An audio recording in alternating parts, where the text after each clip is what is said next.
कहता है कि 84 लाख योनि, इन सब योनियों से निकलने के बाद में तब हमको ये मनुष्य शरीर मिला। जैसे हमारे यहाँ रसिक लोग कहते हैं ना कि बार बार तो बनत नहीं, यह संजोग नहीं। ये संजोग भी बार बार नहीं बनता है कि व्यक्ति सोचे कि दोबारा फिर हमको मनुष्य शरीर मिल जाएगा। ये बेर बेर नहीं बनता। ये बड़ा दुर्लभ है कि हमको मनुष्य तन मिला, और मनुष्य तन प्राप्त करने के बाद में क्या मिला, बोले उससे भी बड़ी चीज़ मिली कि वृंदावन धाम मिला। बार बार तो बनत नहीं, यह संजोग अनूप, मानुष तन वृंदा विपिन रसकन संग विभु। उससे भी बड़ी बात यह है वृंदावन मिल जाना, ये भी कोई बड़ी बात नहीं है, चलो मिल गया। लेकिन वृंदावन से भी बड़ी बात यह है कि वृंदावन में रसकों का संग मिल जाना, ये उससे भी बड़ी बात। तो विचारणीय बात यह है कि इतना दुर्लभ शरीर हमको जो मिला है, ये किसके लिए मिला है? इसका लक्ष्य जो है भगवत प्राप्ति। लेकिन जीव जो है जब संसार में आया है तो संसार में आने के बाद में अपने लक्ष्य से भूलकर और वो संसार के भोग विलास में लग जाता।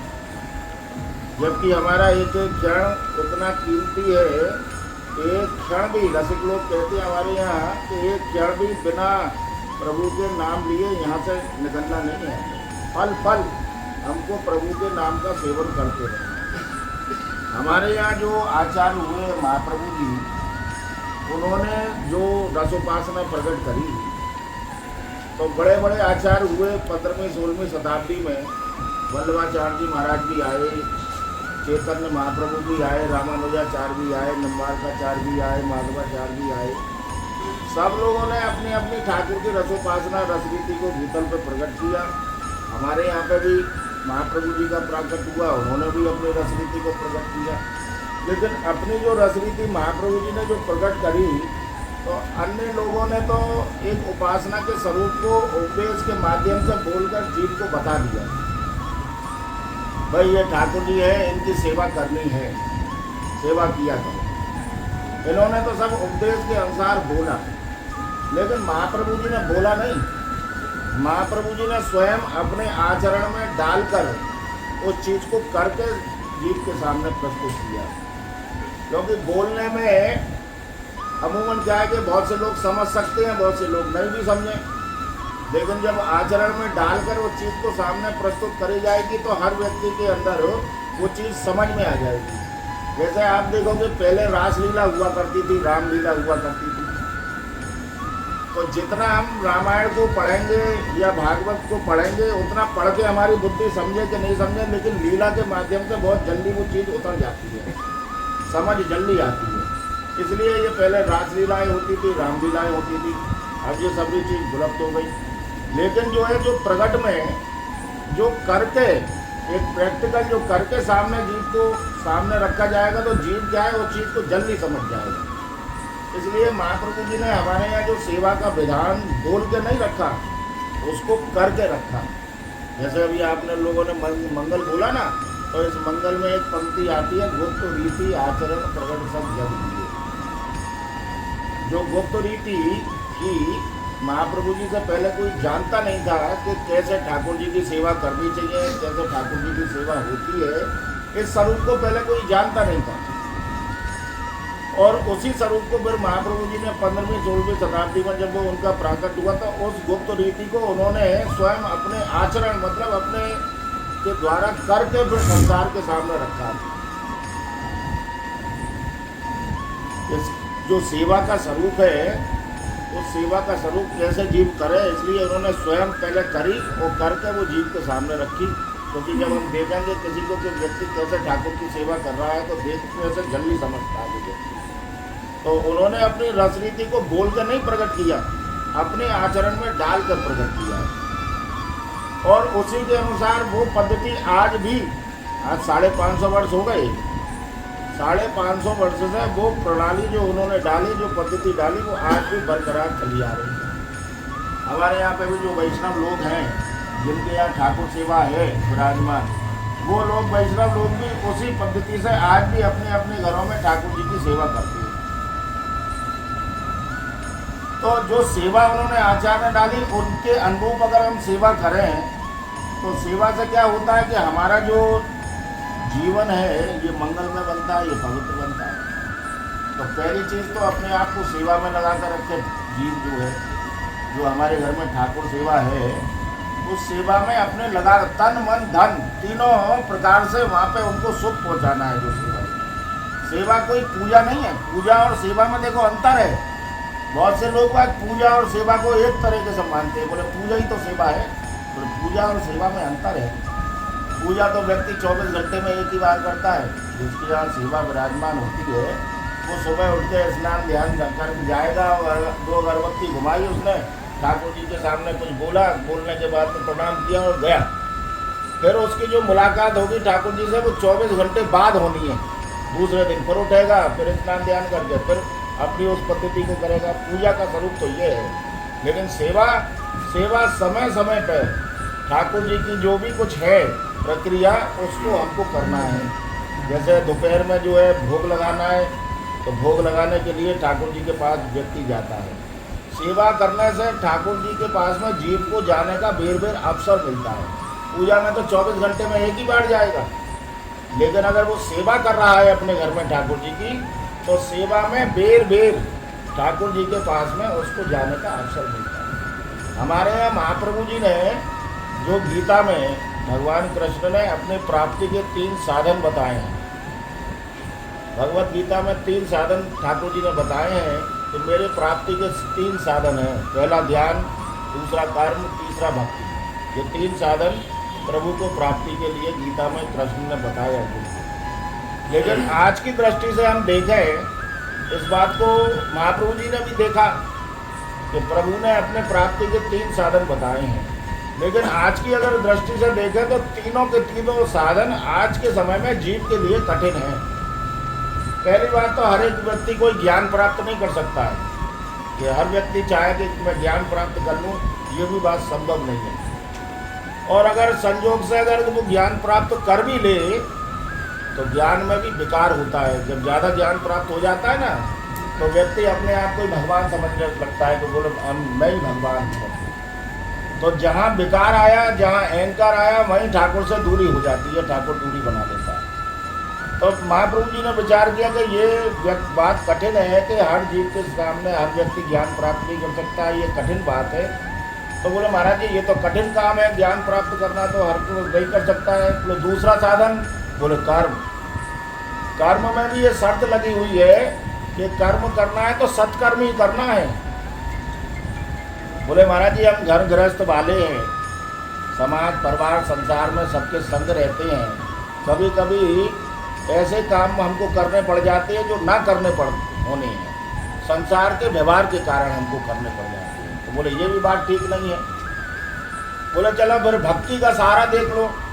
लेकिन भक्ति में भी विकार आ जाता है। जब व्यक्ति जब भक्ति करता है ना, तो उसके अंदर एक विकार आता है, बोले मैं भजन करता हूँ।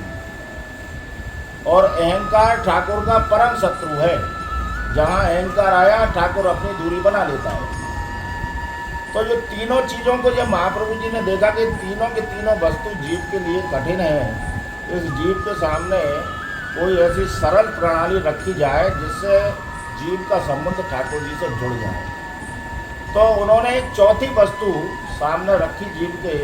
बोले आप कुछ भी नहीं कर सकते हो तो आप खाली ठाकुर जी से प्रेम करो।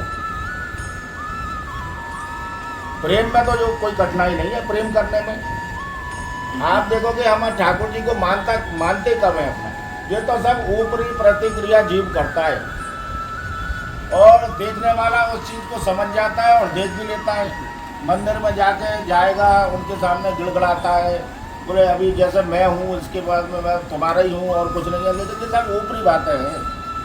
प्रेम में जो है, प्रेम का स्वरूप क्या है कि जैसे अगर हमसे कोई पूछे कि भाई तुम्हारे परिवार में कितने लोग रहते हो, तो जीव का क्या उत्तर होता है? बोले 4 जने रहते हैं, 2 हम पति पत्नी, 2 हमारे बच्चे।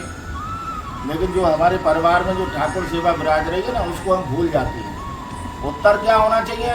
पूरे 5 जने रहते हैं हम, 2 हम पति पत्नी, 2 हमारे बच्चे और 1 हमारे ठाकुर। ये भी तो परिवार का अंग है। ये भी तो हमारे परिवार के सदस्य हैं। जब हमारे परिवार में हमारे संग रह रहे हैं ये, तो ये भी एक परिवार के सदस्य है, ये मानना पड़ेगा। और जब प्रेम होगा, प्रेम कोई करने में कोई ज़्यादा कठिनाई नहीं है।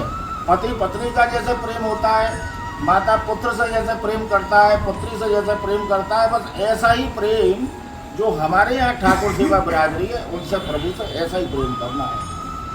और जिस दिन ये बात बन गई उस दिन सारा स्वरूप सहज बन जाता है। प्रेम में क्या है, याद नहीं किया जाता है, प्रेमी को याद नहीं करना पड़ता है अपने ठाकुर को।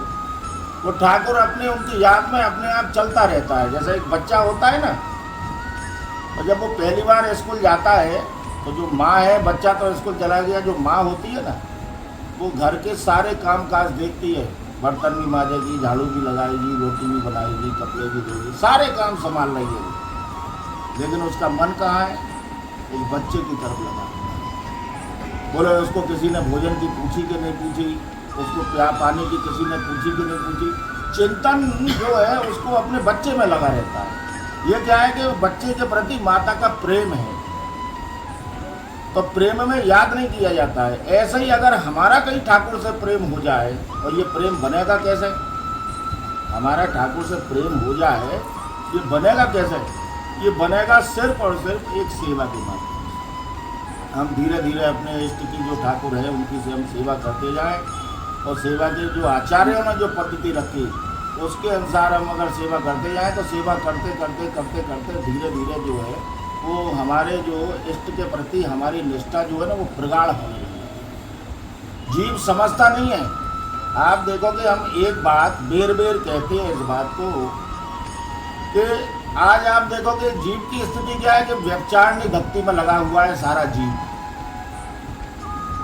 कर क्या रहा है, भक्ति कौन सी कर रहा है, हम सब लोग जो कर रहे हैं ना वो हमारी भक्ति है, सारे सबकी व्यभिचारिणी भक्ति। और व्यभिचारिणी भक्ति का स्वरूप आप देख ही रहे हो, संसार में समाज में देखने को मिलता है। हमारे पास में मन कितने हैं, जो हमारा इष्ट है, जिसको हमने समर्पण कर दिया है अपने आप को, जिसको हमने अपना बना लिया है ना, तो जब हमारे इष्ट से संबंध होता है तो फिर वही है हमारा संबंध, उसके अलावा फिर कोई संबंध नहीं है। और महापुरुषों ने इसमें बताने में और कहने में कोई कसर भी नहीं छोड़ी है। बहुत से लोग आते हैं हमारे पास में, वो भी यही कहते हैं कि बोले महाराज जी जरा राधा वल्लभ से प्रार्थना करो, हमारा वो काम हो जाए। तो हम उनसे कहते हैं, बोले भाई राधा वल्लभ से तो प्रार्थना करेंगे, लेकिन तुम भी जो जिनसे सिफारिश करते हुए घूम रहे हो, हनुमान जी के पास जा, गणेश जी के पास जा, तो इनसे भी तो तुम कहो जाके कि भाई खाली सबरा टीका राधा वल्लभ जी ने ले रखा है क्या। तुम्हारी जो रीति है, जीव की क्या स्थिति है, मन एक है और उसको एक मन को उसने अनेक जगह लगा कर रख रखा है। और जब तक ये एक मन अनेक जगह लगा के जीव रखेगा तब तक उसको वस्तु की प्राप्ति हो नहीं सकती है। हमारे यहाँ महाप्रभु जी ने इसलिए जीव को आज्ञा भी करी है। उन्होंने कहा कि यह जो एक मन बहुत ठोर के कोने से छुपा है। उनके एक शिष्य थे व्यास जी, उनको उपदेश दिया उन्होंने महाप्रभु जी ने, और व्यास जी इस एक मन को अनेक जगह लगाने पर इस संसार में कोई भी व्यक्ति सुखी नहीं रहा और ना हो सकता है। तो उन्होंने पूछा उनसे कि महाराज जी जो आप बात कह रहे हो इसका कोई प्रमाण है। बोले प्रमाण भी सुन लो उनसे। ब्रज की गोपियों के सामने जब उद्धव जी पधारे और उद्धव ने गोपियों से कहा कि गोपियों ये तुम क्या कृष्ण कृष्ण के नाम का गुणानुवाद करती है, ब्रह्म ब्रह्म के नाम का गुणानुवाद किया। तो गोपियों ने असमर्थता व्यक्त कर दी। बोले उधो मन ना ही 10-20, मन 10-20 नहीं होते हैं उद्धव, एक होता तो गयो श्याम संग गोवारा दे। हमारे पास में एक मन था, वो भी हमारे श्याम सुंदर प्रीतम के संग चला गया। तेरे इस ब्रह्म का कौन गुणानुवाद करे। बोले ये बात मानते हो व्यास जी। बोले हम मानते हैं। बोले आप तो विद्वान हो, पंडित हो, तो आपने भागवत भी पढ़ी होगी। बोले हाँ भागवत भी पढ़ी हुई है। तो भागवत में एक पिंगला नाम की वेश्या का प्रसंग आता है। जिसने श्रवण करी होगी भागवत उसको ये प्रसंग सुनने को जरूर मिला होगा। तो वो पिंगला नाम की जो वेश्या थी उसका क्या स्वरूप था कि रोज शाम को सज समर कर बदरे बदरे धारण करके अपने घर के बाहर झरोके में बैठा करती थी। और संसार के जो कामुक लोग थे उनकी राह देखा करती थी। एक दिन वो वेश्या अपने बाहर घर के झरोके बैठी हुई, शाम से रात्रि हुई, रात्रि से अर्धरात्रि हुई, कोई भी पुरुष उसके पास में नहीं आया। सारा शरीर उसका थक गया, जितने गजरे वजरे थे सब मुरझा गए, कुमला गए। और वो बेचारी मलिन होकर वेश्या वहाँ से उठी और अपने बिस्तर पर जाके लेटी। तो जिस समय वो अपने बिस्तर पर जाके लेटी उस समय उसको एक बोध हुआ कि जितनी तन्मयता से मैंने संसार के लोगों की यहाँ पे मैंने राह देखी, अगर इसका मैंने आधा भाग भी प्रभु में लगाया होता तो शायद मुझको प्रभु की प्राप्ति हो जाती। उसी क्षण उसी समय उसने ये निर्णय लिया कि आज से ये सब कुछ बंद, और अपनी रति को उसने ठाकुर जी में लगाया और अंत में उस वेश्या को ठाकुर जी की प्राप्ति हुई। ये भागवत में प्रसंग आता है। बोले महाराज कह दो कौन अंक पे राखे जो गन का सुध गया है। किसी भी वेश्या के कोई संतान होती है तो उसकी माँ की पहचान तो है लेकिन पिता की पहचान नहीं होती है। कोई पुरुष जाए उस वेश्या के पास में और वो बच्चा अपने उठा के उसकी गोदी में रखे और कहीं ये कह दे कि ले अपने पिता से मिल, तो पुरुष नाराज हो जाएगा। बोले भाई मैं कैसे इसका पिता हो सकता हूँ? बोले आप मेरे पास में आते हो ना, बोले तेरे पास तो 50 आते हैं, मैं कैसे पिता? बोले ये बात मानते हो? बोले हाँ बिल्कुल मानते हैं। बोले द्वय तरंग पर जोर चढ़त परत कौन पैदा है। कोई भी व्यक्ति एक समय में 2 घोड़े पर बैठ कर सवारी नहीं कर सकता है, और वो अगर करने का प्रयास करेगा तो वो गिर पड़ेगा। आखिर में जब सारा उपदेश दे दिया उन्होंने, तो व्यास जी ने फिर महाप्रभु जी से कहा, बोले आपने जो उपदेश सुनाया, आपने उपदेश जो किया, इसका सार बता दीजिए मुझको, सार क्या है इसका। तो महाप्रभु जी ने सार बताया कि जयश्री इतरवंश प्रपंच मंच सब काल व्याल को खाए। व्यास जी सबसे पहली बात तो ये है कि हम काल रूपी अजगर के हम सब लोग ग्रास बने हुए। अष्ट प्रहर काल हमारे माथे पे मंडराता रहता है लेकिन हमको बोध नहीं होता है। जैसे एक अजगर एक मुंह फाड़े बैठा हुआ था कहीं, तो वहीं से कोई एक मेढक निकला, उसने देखा कि ये अजगर का मुंह को वो गुफा समझ बैठा। उसने एक छलांग मारी और अजगर के मुंह में जाके बैठ गया। और मेढक सोचा कि मैं अब सुरक्षित हूँ, गुफा में बैठा हुआ हूँ। सामने व्यक्ति खड़ा था, वो सब दृश्य देख रहा था। तो उसने देखा कि इस मेढक को देखो, बेचारे को बोध नहीं है, कहाँ बैठा हुआ है। काल रूपी गाल में बैठा हुआ है, काल के मुंह में बैठा हुआ है, और अपने आप को बड़ा सुरक्षित समझ रहा है, उछल रहा है, कूद रहा है। कोई कीट पतंगा वहाँ से गुजरता था उसको अपना आहार भी बना रहा है। लेकिन इसको ये नहीं मालूम है कि जब जरा सा अजगर का मुंह बंद होगा और ये काल रूपी गाल में चला जाएगा। ये हम सब लोगों की स्थिति भी यही है। हम सब लोग भी काल रूपी अजगर के ग्रास बने बैठे हुए हैं। अष्ट प्रहर जो है, जो काल है, हमारे माथे पर मंडराता रहता है लेकिन हमको बोध नहीं होता। तो महाप्रभु जी ने कहा कि जयश्री इतरवंश प्रपंच वंश सब काल व्याल को खाए। बोले मैं तुमसे इतना ही कहूँगा कि जितना हो सके इस प्रपंच से बचने का प्रयास करो, प्रयत्न करो। लेकिन समस्या क्या है कि कोई व्यक्ति अगर प्रपंच से या प्रपंच को छोड़ने का प्रयास भी करे ना, तो प्रपंच उसको नहीं छोड़ता है। लेकिन धीरे धीरे जीव को ये प्रयत्न तो करना ही पड़ेगा। हम सब लोग मंदिर देवालयों में जाते हैं, गोविंद देव जी में जाते हैं, बिहारी जी में जाते हैं, राधा वल्लभ जी में जाते हैं, दर्शन करते हैं प्रभु का। लेकिन बात एक निकल के आती है और वो व्यक्ति कहता भी है, बोले महाराज जी राधा वल्लभ जी में जाते हैं, गोविंद देव जी में जाते हैं, इनका दर्शन नहीं होता। तो जो नेत्र संसार को देख रहे हैं, हम उन्हीं नेत्रों से चाहे कि हमको गोविंद देव का दर्शन हो जाए, राधा वल्लभ का दर्शन हो जाए, ये संभव नहीं है। संसार के नेत्रों से संसार भी देख लें और प्रभु का भी दर्शन कर लें, ये संभव नहीं हो सकता है। इसके लिए तो उनकी कृपा रूपी दृष्टि उनसे प्राप्त करनी पड़ेगी। जैसे अर्जुन ने भी उनका दिव्य स्वरूप, विराट स्वरूप का दर्शन करने के लिए भी उसको दिव्य दृष्टि मिली थी। और दिव्य दृष्टि मिलने के बाद भी जब ठाकुर जी ने अपने विराट स्वरूप को जब प्रकट किया ना, तो उसका इतना तेज था विराट स्वरूप का कि अर्जुन की आंखें जो है ना, वो उस रोशनी को, उस प्रकाश को झेल नहीं सकी। एक बार तो आंखें बंद ही हो गई। और जो सामान्य जो हम दृष्टि से और उस दिव्यतम स्वरूप का जो हम दर्शन करना चाहें, ये असंभव है, हो ही नहीं सकता है। उसके लिए तो धीरे धीरे धीरे धीरे धीरे धीरे जीव को ठाकुर की ओर अपने को बढ़ाना ही पड़ेगा। तो बोले जैसे ही इतर वंश प्रपंच वंश सब काल बैल को खायो, जितना हो सके इस प्रपंच से बचने का प्रयास करो, अपने चित्त की वृत्ति को ठाकुर जी के चरणों में लगाने का प्रयास करो। तो यह जिये जान श्याम श्यामा कमल सब सुनना है। ये जो है जो प्रिया प्रीतम के चरणों के अनुरागी हैं, बोले मैं उनके चरणों में अपने मस्तक को नवाता हूँ। ये व्यास जी महाराज को उन्होंने उपदेश दिए। हमारी भी सबकी स्थिति क्या है, ये महापुरुषों ने जो आज से 500-500 वर्ष पहले जो अपनी वाणियों में जो उपदेश दिए हैं ना, हम सब लोग जैसे कहते हैं ना, बोले महाराज जी गुरु जी को तो मानते हैं लेकिन गुरु की बात को नहीं मानते। हमारी सबकी यही स्थिति बनी हुई है, गुरु को तो मानता है व्यक्ति लेकिन गुरु की बात को नहीं मानता। और जब तक गुरु की बात को नहीं मानेंगे तब अपने जीवन को कैसे कल्याण कर सकते हैं जीवन का। तो जिन महापुरुषों ने 500-500 वर्ष पहले इन सब बातों को बता दिया, दिखा दिया, संसार का स्वरूप बता दिया उन्होंने। ये संसार कैसा है, स्वार्थ का संसार है। इस संसार में जब तक देते रहोगे ना तब तक ये संसार पूछता है। जिस दिन देना बंद कर दो उस दिन आप देखो कि दूध में मक्खी की तरह निकाल के फेंक देता है। ये हमारे जीवन के रोज के व्यवहार है, लेकिन हमको उसका बोध नहीं है। लेकिन इन रसिक लोगों ने, महापुरुषों ने तो 500 वर्ष पहले ही जीव को आगाह कर दिया है कि बोले भैया जिस संसार में तुम्हारी आसक्ति है, इस आसक्ति को यहाँ से उठा के श्री जी के चरणों में लगाओ, प्रभु के चरणों में लगाओ, यही इसकी गति है और दूसरा कोई साधन नहीं है। तो हमारा भी जो है प्रयास प्रयत्न यही होना चाहिए कि जो बड़े आचार्यों ने जो अपने वाणियों में उपदेश किए हैं, उस उपदेश के अनुसार अपनी चाल को बनाना।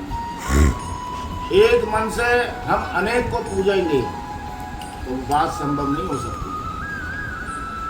और हमारी वजह कोई छूट नहीं सकता है। जो हमें बनना है, जिस वस्तु को प्राप्त करना है, उसके लिए तो सबसे पहले अपने आप को दृढ़ बनाना पड़ेगा।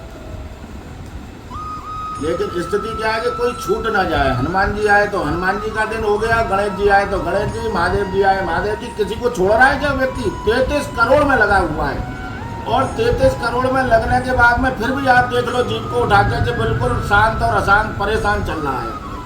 अब कोई कहे कि बोले भाई महाराज जी बड़े परेशान हो, बोले 33 करोड़ को देख तो रहा है तू? 33 करोड़ को पूजने के बाद में भी तेरी शांति, अभी शांति नहीं मिल रही है तो वो कभी उसको जीवन में मिल नहीं सकती है। जैसे हमारे ब्रज की कहावत है ना कि 7 मामाओं का भांजा हमेशा भूखा मरता है। जिसके 7 मामा हो उसका भांजा हमेशा भूखा मरेगा। वो भांजा सोचता है मेरे तो 7 मामा है, कहीं पे भी जाऊंगा भोजन तो मिल ही जाएगा। लेकिन जब वो जाता है भोजन के लिए तब मामा कहता है बोले हमने तो भाई तेरा भोजन बनाया नहीं, क्योंकि हमसे कह के थोड़ी गया था, हमने सोचा कि माँ पालेगा। बोले भैया मैं तो चारों तरफ से जो है मारा गया, मुझे तो कहीं भोजन ही नहीं मिला। इसी प्रकार अपने इष्ट को छोड़कर जो व्यक्ति दर की ठोकर खाता घूम रहा है वो भले ही अपने अंदर भ्रम पाल ले, लेकिन उसको मिलने जुलने वाला कुछ नहीं। तो सबसे पहली चीज क्या है जो महापुरुषों ने बोले भाई ठाकुर की सेवा और उनका नाम। ज़्यादा से ज़्यादा हम सबका प्रयत्न प्रयास यही होना चाहिए कि प्रभु के मंगलमय नाम का सेवन करना। 1-2 माला से कुछ नहीं होने वाला है, और जो 1-2 माला बैठ के कर भी रहा है ना वो तो एक रस्म अदायगी कर रहा है वहाँ पे अपने यहाँ। क्योंकि आप देखो ना अमूमन तो यही सब लोग कहते हैं बोले महाराज जी माला करने बैठते तो हैं लेकिन मन नहीं लगता। सबका प्रश्न यही रहता है। आज हम माला लेके बैठे और आज ही हमारा भजन में मन लग जाए, ये भी बात संभव नहीं है। धीरे धीरे धीरे धीरे मन जो है उसमें जब करते रहोगे तो धीरे धीरे तब जाकर मन लगेगा, एकदम तो नहीं लग सकता है। मन की स्थिति ये है कि नाम में हमारा मन लगे, वो कैसे संभव हो जाएगा कि तुरंत लग जाए? क्योंकि हमारे अंदर हृदय में जन्म जन्मांतरों के, हमने इस जन्म से पहले भी कितने न जाने जन्म ले चुके हैं और उन जन्मों की कितनी कालमा हमारे अभी अंदर हृदय में भरी हुई है। जब तक ये साफ ना हो तब तक हमारा चित्त जो है नाम में कैसे डूबेगा? लेकिन उस कालमा को भी तो नाम ही निकालेगा, दूसरा कोई साधन नहीं है निकालने का। धीरे धीरे हम नाम का सेवन करें तो नाम के माध्यम से वो धीरे धीरे अंदर के जो विकार है वो निकलने लग जाएंगे और हमारा जो चित्त है वो प्रभु के चरणों में लग जाएगा। यही स्वरूप है। हम भी आपसे यही सब कहेंगे, ज़्यादा से ज़्यादा प्रभु के मंगल में नाम का सेवन करो, यही सार है और कुछ नहीं है, यही सब।